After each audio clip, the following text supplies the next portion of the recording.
Item ಯಾವುದೇ ಇರಲಿ try ಮಾಡಿ ಆಚಿ ಚಿಕನ್ ಮಸಾಲಾ. ಹೊರ್ಮುಜ್ ಜಲಸಂಧಿ ನೋಡಿ, ಯಾರು ರಕ್ಷಣೆ ಬರಲ್ವಾ, ಕತ್ತೆ ಬಾಲ ನಾವೇ ರಕ್ಷಣೆ ಮಾಡ್ತೀವಿ ಅಂತ ಘೋಷಣೆ ಮಾಡಿದ್ದು ಅಮೆರಿಕ.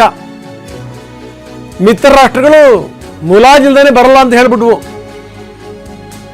ನಾವೇ ರಕ್ಷಣೆ ಮಾಡ್ತೀವಿ ಅಂತ ಹೇಳಿ ನಿನ್ನೆ ಯಾವ ಪರಿ ದೊಡ್ಡ ಬಾಂಬ್ ಹಾಕಿರೋದು. ಇರಾನ್ ಕೂಡ ಸುಮ್ಮನಿಲ್ಲ. ಅಮೆರಿಕ ಮತ್ತೆ ಇಸ್ರೇಲ್ ಹಡಗುಗಳ ಮೇಲೆ ನಿರಂತರವಾಗಿ ದಾಳಿ ಮಾಡಿದೆ.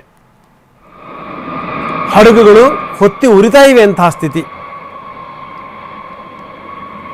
ಬರೀ ಇಷ್ಟೇ ಅಲ್ಲ, ಮುಂದಿನ ದಿನಗಳಲ್ಲಿ ಇನ್ನಷ್ಟು ದಾಳಿ ಮಾಡ್ತೀವಿ ಅಂತ ಕೂಡ ಇರಾನ್ ಎಚ್ಚರಿಕೆಯನ್ನು ಕೊಟ್ಟಿದೆ.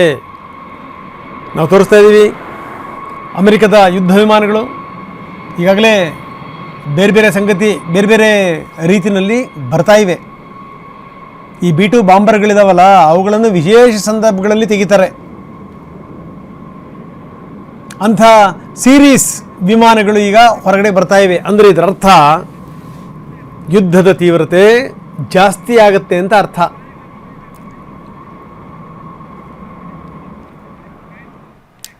ಇನ್ನು ಯುದ್ಧದ ಬಿಗ್ ಅಪ್ಡೇಟ್ ಅನ್ನ ಟಿವಿ ನನಗೆ ಕೊಡ್ತಾ ಇದೆ ನೋಡಿ. ಅಮೆರಿಕಕ್ಕೂ ಕೂಡ ಭಯ ಭೀತಿ ಶುರುವಾಗಿದೆಯಾ ಈಗ? ಯಾಕಂದರೆ ಅಮೆರಿಕದ ವಾಷಿಂಗ್ಟನ್ನಲ್ಲಿ 2 ಡ್ರೋನ್ಗಳು ಹಾರಾಟ ಮಾಡಿವೆ.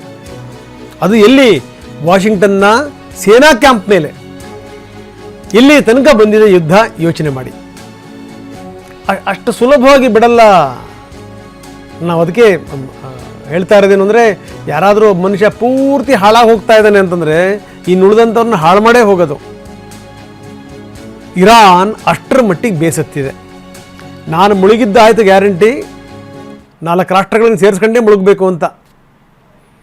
ಅಮೆರಿಕ ಚಿಂತಾಕ್ರಾಂತವಾಗಿದೆ. ಮೊನ್ನೆ ಟ್ರಂಪ್ ಅವರ ಮಾತನ್ನು ಕೇಳಿದ್ರಲ್ಲ, ನಾನು ಅಂದ್ಕೊಂಡಿರಲಿಲ್ಲ ಅಕ್ಕಪಕ್ಕದ ರಾಷ್ಟ್ರಗಳ ಮೇಲೆ ಹಿಂಗೆ ದಾಳಿ ಮಾಡ್ತಾರೆ ಅಂತ ನಾನು ಅಂದ್ಕೊಂಡಿರಲಿಲ್ಲ. ತೀರಾ ಏನಿದು? UAE ಮೇಲೆ ದಾಳಿ, ಇರಾನ್ನ ಬ್ಯಾಂಕ್ ಇದ್ದಂಗದು, ಅದರ ಮೇಲೆ ದಾಳಿ ಮಾಡ್ತಾರ? ತೀರಾ ಕತಾರ ಮೇಲೆ ಆ ರೀತಿ ದಾಳಿ ಮಾಡ್ತಾರೆ ಸ್ವಾಮಿ. ನಿಮ್ಮ ನಂಬ್ಕೊಂಡ್ರು ಉದ್ಧಾರ ಆಗಿರೋದು ಅಷ್ಟರಲ್ಲೇ ಇದೆ. ಎಲ್ಲೆಲ್ಲಿ ನೀವು ಪುಣ್ಯಾತ್ಮರು ಕಾಲಿಟ್ಟಿದ್ದೀರಿ ಅದೆಲ್ಲದೂ ಕೂಡ ಸ್ಮಶಾನ ಆಗೋಗ್ಬಿಟ್ಟಿವೆ ದೇಶಗಳು. ಸ್ಮಶಾನ. ಆ ಲಿಬಿಯಾ ಅಂತ ಒಂದು ರಾಷ್ಟ್ರ ಇತ್ತು, ನಾವು ನೀವು ಕೇಳಿದ್ದೀವಿ. ಗಡಾಫಿ, ಆ ಗಡಾಫಿನ ಸರ್ವಾಧಿಕಾರಿ, ಕೆಟ್ಟವನು, ಖಳನಾಯಕ ಅಂತ ಬಿಂಬಿಸ್ಬಿಟ್ರಪ್ಪ. ದೇಶ ಭಾಳ ಆರಾಮಾಗಿತ್ತು. ಕುಡಿಯೋ ನೀರಿನ ಬೆಲೆ ಎಷ್ಟಿದೆಯಲ್ಲ ಅದಕ್ಕಿಂತ ತೈಲ ಬೆಲೆ ಕಡಿಮೆ ಇತ್ತು. ಅಷ್ಟು ಚೆನ್ನಾಗಿದ್ದಂಥ ರಾಷ್ಟ್ರ. ಅವನ್ನ ಜನಗಳೇ ಅಟ್ಟಾಡಿಸ್ಕೊಂಡು ಹೊಡೆಯಂಗೆ ಮಾಡಿಬಿಟ್ರು. ಜನಗಳೇ ಅಟ್ಟಾಡಿಸ್ಕೊಂಡು ನೋಡಿದ್ರು ದೇಶದ ನಾಯಕನನ್ನು. ಒಂದಿಷ್ಟು ಜನ ತಲೆಯಲ್ದಿರುವಂಥವ್ರು ಎಲ್ಲ ದೇಶದಲ್ಲೂ ಕೂಡ ಇರ್ತಾರೆ. ಅವ್ರಿಗೇನು ಅಂದರೆ ಈ ಆಡಳಿತ ನೋಡಿ ನೋಡಿ ನೋಡಿ ನೋಡಿ ಇವ್ರದ್ದೇ ನಡೀತಾ ಇದೆ, ಇವ್ರಿಗೊಂದು ಪಾಠ ಕಲಿಸ್ಬೇಕು. ಪಾಠ ಕಲಿಸೋದಿರಲಿ, ಈಗ ತಿನ್ನ ಅನ್ನಕ್ಕೂ ಕೂಡ ಪರದಾಡಬೇಕು.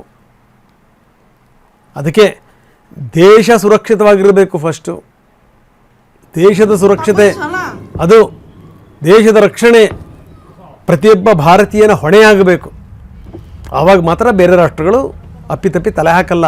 ಇಲ್ಲಾಂದ್ರೆ ನೋಡಿ, ಇವತ್ತು ಇರಾನ್ ಏನಾಗಿದೆ, ಬೇರೆ ಬೇರೆ ರಾಷ್ಟ್ರಗಳೇನಾದ್ವಲ್ಲ, ಈ ಪಕ್ಕದಲ್ಲಿ ಒಂದು ದರಿದ್ರ ಬಾಂಗ್ಲಾ, ಆ ಕಡೆ ಪಕ್ಕದಲ್ಲಿರುವಂಥ ಪರಮ ಪಾಕಿಸ್ತಾನ, ಆ ಕಡೆಗೆ ಒಂದು ಅಫ್ಘಾನಿಸ್ತಾನ, ಇರಾನ್ ಪಕ್ಕದಲ್ಲಿರುವಂಥ ಇರಾಕ್.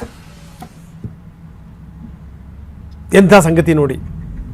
ಏನಾದವೆಲ್ಲ ಮೊದಲೇ ಮರುಭೂಮಿ ರಾಷ್ಟ್ರಗಳು, ಪಕ್ಕಾ ಮರುಭೂಮಿ ಥರನೇ ಆಗೋಗ್ಬಿಟ್ವು. ಯುದ್ಧ ಯುದ್ಧ ಯುದ್ಧ, ಎಲ್ಲಿ ನೋಡಿದ್ರಲ್ಲಿ ಯುದ್ಧ. ಈಗ ಇಷ್ಟೆಲ್ಲ ಆದಮೇಲೆ ಸೌದಿ ಅರೇಬಿಯಾ ಕೂಡ ಹೇಳ್ತಾ ಇದೆ, ನೀವು ಹಿಂಗೇ ಮಾಡ್ತಾ ಇರಿ, ನಾವು ಕೂಡ ಯುದ್ಧ ಮಾಡ್ತೀವಿ ಅಂತ. ನೋಡಿ, ಮುಂದಿನ ದಿನಗಳಲ್ಲಿ ಪಾಕಿಸ್ತಾನ ಕೂಡ ಈ ಯುದ್ಧದ ಜೊತೆ ಕೈ ಜೋಡಿಸಿದೆ, ಅಚ್ಚರಿ ಇಲ್ಲ. ಈಗ ಅವರದೇ ಕಿತ್ಕೊಂಡು ಹೋಗ್ತಾ ಇದೆ. ಇನ್ನು ಕತಾರ್ ಹೇಳ್ತಾ ಇದೆ, ಯಾಕೋ ನಿಮ್ದು ಜಾಸ್ತಿ ಆಯಿತು, ನೀವು ನಿಮ್ಮ ಗಡಿಯನ್ನು ದಾಟಿ ಬಿಟ್ಟಿದ್ದೀರಿ, ನೀವು ಹಿಂಗೆ ಆದರೆ ನಾವು ಸುಮ್ಮನಿರಲ್ಲ, ನೀವು ಈ ರೀತಿ ಅನಿಲ ಘಟಕಗಳನ್ನು ಏನಾದರೂ ಟಾರ್ಗೆಟ್ ಮಾಡಿದ್ರೆ ನಿಮ್ಮ ಮೇಲೆ ನಾವು ಕ್ರಮ ಕೈಗೊಳ್ತೀವಿ. ನೀವು ಲಕ್ಷ್ಮಣ ರೇಖೆಯನ್ನು ದಾಟಿ ಬಿಟ್ಟಿದ್ದೀರಿ ನೀವು ಅಂತ ಕತಾರ್ ಕಿಡಿಕಾರಿದೆ. ನಾವು ತೋರಿಸ್ತಾ ಇದ್ದೀವಿ ಅತ್ಯಂತ ದೊಡ್ಡ ಗ್ಯಾಸ್ ಸಂಗ್ರಹಾಗಾರ, ಜಗತ್ತಿನ ಅತ್ಯಂತ ದೊಡ್ಡ ಗ್ಯಾಸ್ ಫೀಲ್ಡ್ ಇದು.